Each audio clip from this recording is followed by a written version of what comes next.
Birleşken Devletler Teşkilatı Xitoy xalqaroning tekshirishiga yo'l qo'yishi kerak.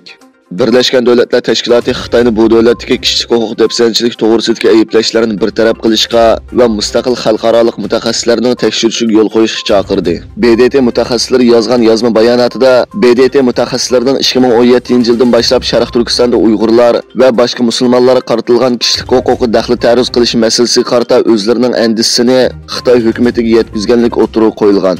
Ve bu yerde hazırgacha o'tirib qo'yilgan endişelerini hal qiladigan bir siyosiy iroda ko'rilmadi deyilgan. Amerika Mudofaa ministri Xitoyning Tayvan bo'g'izidagi tahdidi kuchaydi. Amerika davlat mudofaa ministri Lloyd Austin Xitoyning Tayvan bo'g'izining tinchligi va muqimligiga bo'lgan tahdidning kuchayganligini e'lon qildi.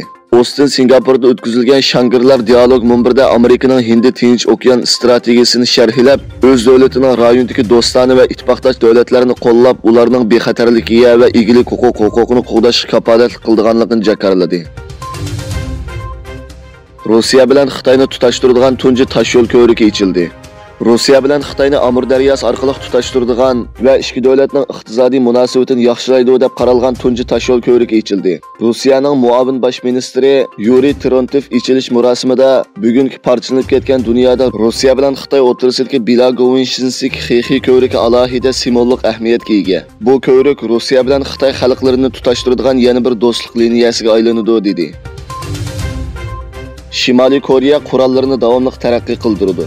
Shimoliy Koreya rahbari Kim Jong-un davlatining qurol ishlab chiqarishini davomli taraqqiy qildirganligini e'lon qildi. Kim hokimiyat beshidagi ishchilar partiyasi markaziy komiteti umumiy yig'inida so'z qilib, Shimoliy Koreyaning intayin ig'ir bexatarlik muhitiga duch kelganligini va buning texmi nacharlashishi mumkinligini aytdi.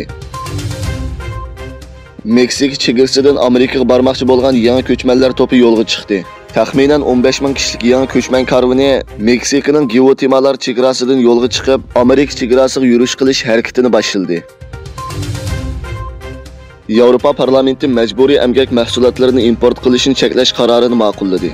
Yevropa parlamenti 9-iyun kuni yuqori ovoz bilan qaror ma'qullab, Xitoyning Sharq Turkistonda yurgizib kelgan qabih jinoyatlarini insoniyatga qarshi jinoyat va ig'ir irqiy qirg'inchilik xavfi shakllantirgan jinoyat deb e'tirof qilish bilan birga, Uyg'ur rayonidagi majburiy emgak chetishlik mahsulotlarini Yevropa bozoriga import qilishni cheklaydigan muhim bir qarorni ma'qullagan. Bu qaror Yevropa komissiyoniga majburiy emgakni cheklash to'g'riliq kuchli takliflarni bergan. Bu vaqtda e'lon qilingan bayonotda Xitoyning Sharq Turkistondagi sistemalik va diniy madaniyat bostirishlari ta'kidlangan.